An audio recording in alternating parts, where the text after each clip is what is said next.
Warning. You are being attacked by an autonomous drone. How many? Warning. We don't know. We're still figuring that out. Warning.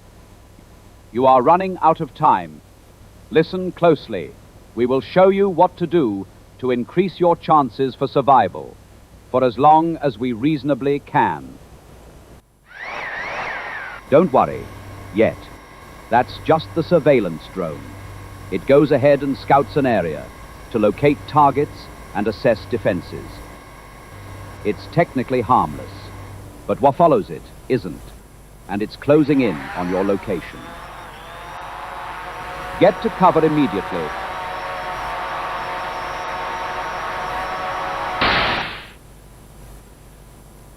Good thing that door was strong enough.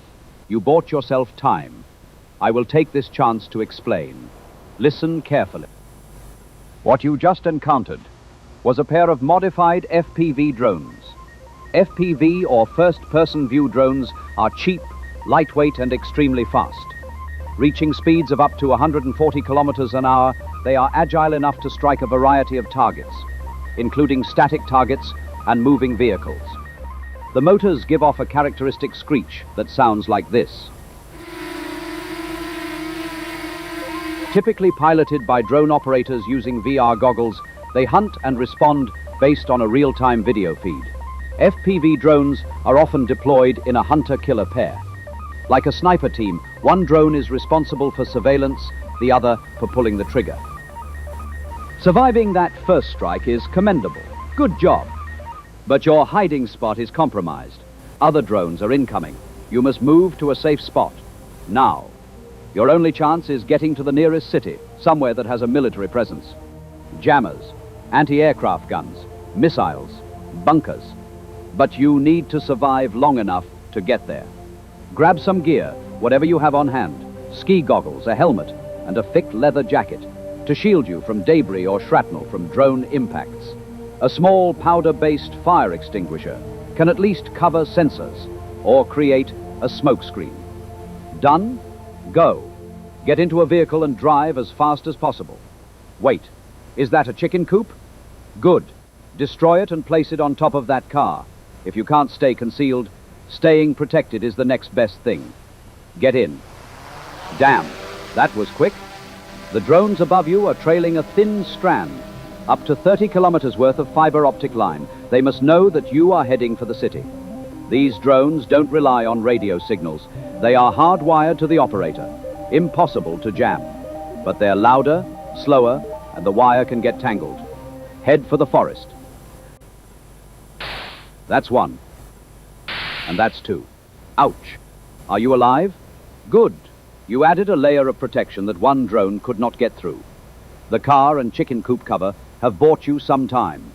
For now. Warning. More drones are coming. The closer you get to the city, the more sophisticated the systems will be. They are optimized to avoid human error. Drive as fast and far as you can. We'll take this time to explain. In 2013, MIT engineering students launched the Perdix system, a small, low-cost UAV that can be deployed in large numbers. They launched 103 Perdix drones from 3 FA-18 Super Hornets.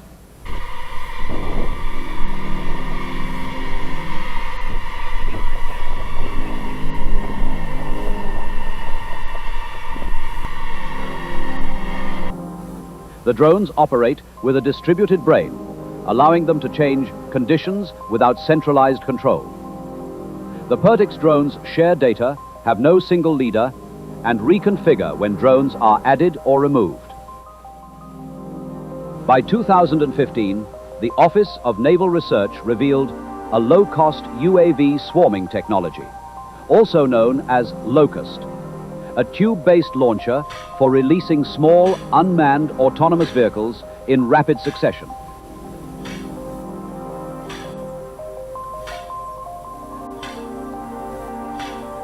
The Locust program was the precursor for drone swarms. In theory, hundreds of small autonomous UAVs could cost less than a single tactical aircraft, while also being more effective and robust. Unmanned systems were force multipliers. One agent could, in theory, control significantly more assets in battle space. A swarm could also coordinate. They operate most commonly in waves. The surveillance wave gathers information across large areas. This involves mapping the environment, identifying and location of potential targets, detecting enemy defense, and providing persistent information for commanders. To do this, the surveillance wave uses coordinated search patterns. These include, but are not limited to, random walks, creeping lines, expanding squares, grid-based, and two-step search and survey. By flying at layered altitudes, they ensure coverage in both vertical and horizontal space. For persistent surveillance, they may loiter in the surrounding perimeters, with drones cycling in and out in pulses. Once surveillance is gathered, the second wave starts. The key objective of this wave is to destroy and suppress the enemy's defense. Once defenses are overwhelmed, the last wave begins, the strike wave. Warning! Speed up. You're so close. That looks painful. Can you run? You're almost there. Wow, I really thought you were a goner. There must be a jammer close by. They emit a powerful radio frequency signal that severs critical inter-drone communication links, overwhelming their GPS navigation across a wide area. Some advanced systems even use high-power microwaves to disrupt the electronic systems of multiple drones simultaneously. Time to get to that bunker. Quickly. Do you hear that? That low rumble is the AVIC Zhuo Tian. This 10-ton Chinese mothership is designed to carry and deploy drone swarms across vast distances. With a 25-meter wingspan, it operates at altitudes of 15,000 meters, far beyond the range of most air defenses. Its 7,000-kilometer range means it can launch from deep within enemy territory and still reach its target. Each Zhuo Tian carries up to 100 smaller drones in internal payload bays. When multiple motherships coordinate, they can cover thousands of square kilometers simultaneously. The sub-drones share information instantly, creating a connected network that adapts to changing conditions. What makes this system particularly effective is scale. Individual countermeasures become irrelevant when facing hundreds of coordinated drones. Standard survival tactics no longer apply. These narrow streets are providing good cover. It's too late to get to the bunker, but you have time to hunker down in one of these buildings. Get in. Quick. Drone swarms can achieve mass destruction through the accumulation of many small-scale attacks. They are a fundamental shift in weapons technology. Modern wars are described as unmanned hellscapes, where an offensive swarm campaign would meet a counter-swarm of drones. At this point, no place is safer than any other. Any door you barricade is a door that can be destroyed. Your survivability depends on one thing: who is sending the attack? When a human controls a drone, there are inherent limitations. Reaction time averages 200 to 300 milliseconds for complex decisions. Fatigue degrades performance after extended operations. Moral hesitation can delay or prevent engagement. A human pilot might miss a target due to stress or poor visibility, might choose not to fire on ambiguous targets, might make tactical errors under pressure. These human weaknesses can become your survival advantages.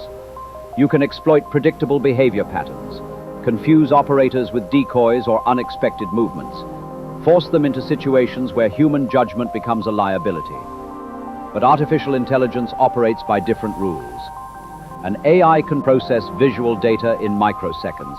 They don't experience fatigue, fear, or moral conflict, executing mission parameters with mathematical precision.